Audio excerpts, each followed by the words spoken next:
मंडळी, आज आपण बघणार आहोत की एकात्मिक कीड व्यवस्थापन सोबतच हवामान अनुकूल तंत्रज्ञान याच्यामध्ये अशा कोणकोणत्या गोष्टी आहे जे पिकाच्या वाढीच्या अवस्थेमध्ये आपण शेतामध्ये लावायला पाहिजे।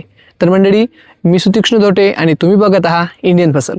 तर मंडळी, आपल्या शेतामध्ये विविध किडी जे येत असतात त्याला विविध प्रकारे आपण रोखू शकतो। आता त्यामध्ये काही उपाय हे जैविक असू शकतात, काही उपाय हे आपले फवारणीचे असू शकतात, ज्याला आपण केमिकल उपचार म्हणू, आणि काही उपचार हे असे आहेत ज्याला आपण एकात्मिक कीड व्यवस्थापन याच्यामध्ये गणत असतो। तर अशामध्ये सध्या मी तुम्हाला 3 गोष्टीची ओळख करून देणार आहोत आणि चौथी गोष्ट सुद्धा एक सांगणार आहोत व्हिडिओच्या शेवटी। तर बघा, सगळ्यात पहिली गोष्ट आहे ते आहे पक्षी थांबा। दुसरी गोष्ट आहे याला आपण म्हणतो की कामगंध सापळे। तिसरी गोष्ट आहे हे चिकट सापळे।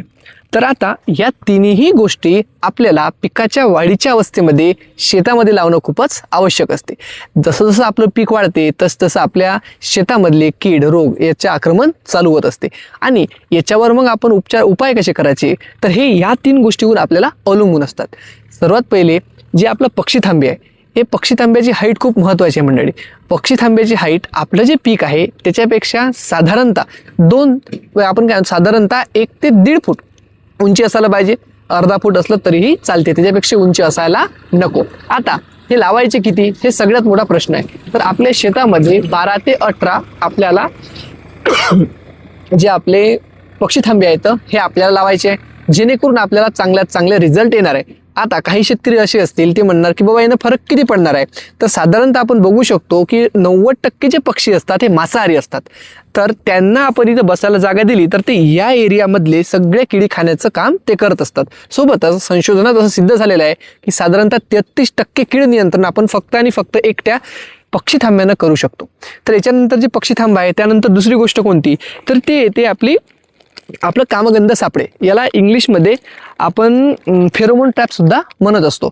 आता फेरोमोन ट्रॅपचे तसे पाहिलं तर 3 ते 4 आपण पार्ट करू शकतो। एक हे पॉलिथिन, दुसरी याला आपण एक कॅप म्हणू, एक कॅप निघते, आणि तिसरी गोष्ट जी येते हे एक याला आपण चाडी म्हणू किंवा आपण काय म्हणता येते हे 3 पार्ट आहेत।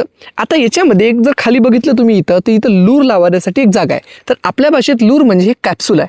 आता या कॅप्सूलमध्ये काय होते की जे मादा किडी राहते त्याचे काय असते, सुगंध असते। तर याच्यामध्ये काय होते, जे पुरुष जे नर किडी आहेत याला आकर्षित होतात, पतंग आकर्षित होतात आणि ते या वाटेनं अंदर पडतात आणि आपण इथं ते खालून आपल्याला रब्बल लावून असल्यामुळे याच्यात बाहेर निघू शकत नाही आणि ते भुकेनं मरतात।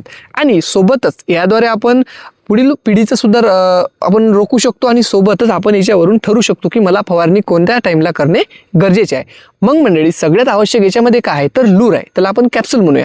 आता या कॅप्सूलचे प्रकार आहेत, आपण जर पीक बदललं, कीड बदलली, तसं कॅप्सूलचे प्रकार बदलणार आहे। जसं हेली लूर झालं, स्पोडो लूर झालं, पेक्टिनो लूर झालं, या प्रकारे सुद्धा या लूरचे प्रकार बदलत असतात। आता हे आपण किती लावायला पाहिजे, तर साधारणतः 10 जर एकरी आपण लावले तर चांगला रिझल्ट येतात, परंतु आपल्याला 5 पेक्षा कमी लावायचे नाही आहे। आता त्याच्यानंतर तिसरा आणि सगळ्यात इफेक्टिव्ह उपाय म्हणजे काय, तर ते आहे आपलं चिकट सापळे।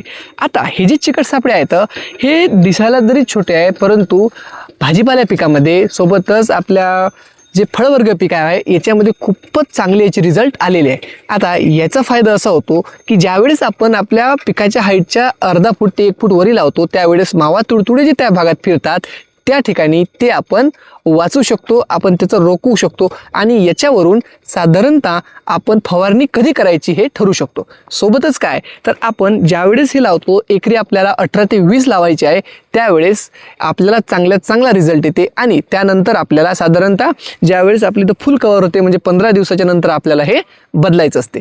तर मंडळी, ह्या प्रकारे आपण जर हे लावलं तर हे चांगल्यात चांगले रिझल्ट येऊ शकतात। सोबतच काय, एक चौथी गोष्ट जी मी बोललो होतो ती आहे आपली सापळा पिकाची। आता मंडळी, हे बघू शकता तुम्ही की हे आहे आपले सापळा पीक। आता सापळा पीकमध्ये काय येणार, तर झेंडू, एरंडी येते, चवडी येते, हे सापळा पीक म्हणून काम करत असतात। मग सापळा पिकाचं काम काय आहे, तर आपल्या शेतामध्ये येणारी जी किडी आहे, रोग आहे, हे सर्वात पहिले आपल्या मेन पिकावर न जाता याच्याकडे आकर्षित होते। मग याच्यावर आपल्या झेंडूवर आकर्षित झाले तर त्यावेळेस झेंडू काय करायचं, आपण झेंडूवर फवारणी करायची किंवा झेंडू उपटून आपल्या बाहेर बागेच्या बाहेर टाकून द्यायचं, म्हणजे त्याने सुद्धा आपले खूप मोठ्या प्रमाणामध्ये कीड आणि रोगाचं नियंत्रण होत आहे. तर मंडळी, या प्रकारे हे होते एकात्मिक कीड व्यवस्थापनामधले आपले मेन उपचार. तर या प्रकारे जर आपण एकात्मिक कीड व्यवस्थापन केलं तर कुठंतरी आपला खर्च वाचू शकतो आणि ज्या वेळेस पाहिजे त्यावेळेस आपण फवारणी करू शकतो आणि कीड नियंत्रण करू शकतो. तर मंडळी, अशा अनेक व्हिडिओंसाठी व्हिडिओला लाईक करा, शेअर करा आणि जास्तीत जास्त शेतकऱ्यांच्या ग्रुपवर पाठवा. धन्यवाद.